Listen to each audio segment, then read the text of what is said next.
Welcome to Telangana వెలుగు. నేను మీ రాజు. Phone tapping issue అనేది ఇప్పటికీ రాష్ట్రంలో గందరగోళ పరిస్థితులు నెలకొన్నటువంటి పరిస్థితి. ఒకవైపు కవిత గారే నా భర్త ఫోన్ ని ట్యాప్ చేశారంటూ కూడా ఇండైరెక్ట్ గా బీఆర్ఎస్ పార్టీలో ఉన్నటువంటి కొంతమంది మాజీ మంత్రుల పైన కూడా కీలక అలిగేషన్స్ చేసినటువంటి విషయం తెలిసిందే.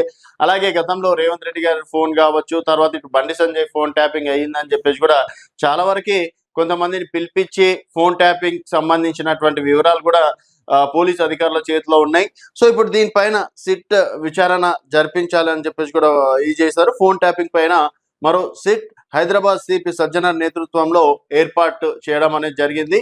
సో అంటే ఈ వీటిలో దాదాపుగా 9 మంది అధికారులు ఉంటారని చెప్పేసి కూడా సజ్జనర్ తెలియజేయడం అనేది జరిగింది. మరి ఇప్పటికే ప్రభాకర్ రావు పోలీస్ కస్టడీలోనే ఉన్నారు. సో వారితోటి మరింత సమాచారం సేకరిస్తున్నారు.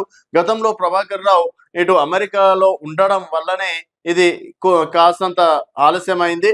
ఇప్పుడు అంటే పోలీసులు ఆధీనంలో ఉన్నారు కాబట్టి డెఫినెట్ గా దీనిపైన ఒక ముందడుగు వేస్తాం.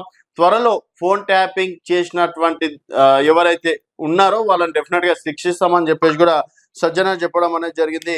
తెలుగు రాష్ట్రాల్లో తీవ్ర సంచలనం సృష్టించిన ఫోన్ ట్యాపింగ్ కేసులో కీలక పరిణామం చోటు చేసుకుంది. గత ప్రభుత్వ హయాంలో రాజకీయ నేతలు, వ్యాపారవేత్తలు, జర్నలిస్టులు, న్యాయమూర్తుల ఫోన్లు అక్రమంగా ట్యాప్ చేశారన్న ఆరోపణలపై పంజాగుట్ట పోలీస్ స్టేషన్ లో కేసు నమోదైంది.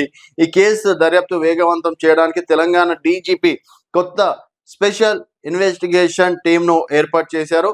రామగుండం పోలీస్ కమిషనర్ అంబర్ కిషోర్ జో నేతృత్వంలో దాదాపుగా 9 మంది సభ్యులతో కూడిన సిట్ ఏర్పడింది. Hyderabad city police commissioner VC Sajjanar పర్యవేక్షణలో ఈ బృందం పనిచేయనుంది.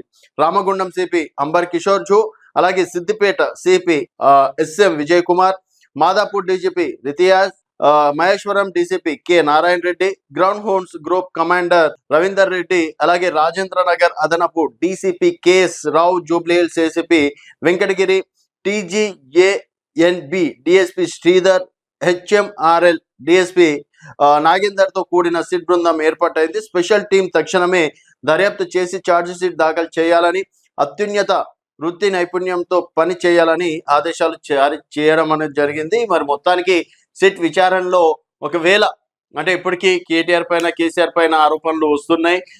ద్రోహులుగా ఆల్రెడీ కేటీఆర్ పైన ఫార్ములా ఈ రేస్ కేసు అంటే దర్యాప్తు జరుగుతుందని చెప్పేసి నిన్న సీఎం రేవంత్ రెడ్డి గారు చెప్పడం అనేది జరిగింది. మరి ఇప్పుడు ఫోన్ ట్యాపింగ్ ఇష్యూలో కూడా ఏమైనా ఆధారాలు సేకరించి సిట్ విచారణలో దోషులను తేలుస్తారా అనేది వేచి చూడాల్సిన విషయం. మరి సిట్ కమిషన్ అయినా సరే ఎంతవరకు ఎన్ని రోజుల్లో పనిచేస్తుంది అనేది వేచి చూడాల్సిన విషయం. ఎందుకంటే ఒకవేళ నిజంగా ఫోన్ ట్యాపింగ్ చేస్తే డెఫినెట్ గా వాళ్ళని శిక్షించాల్సిందే.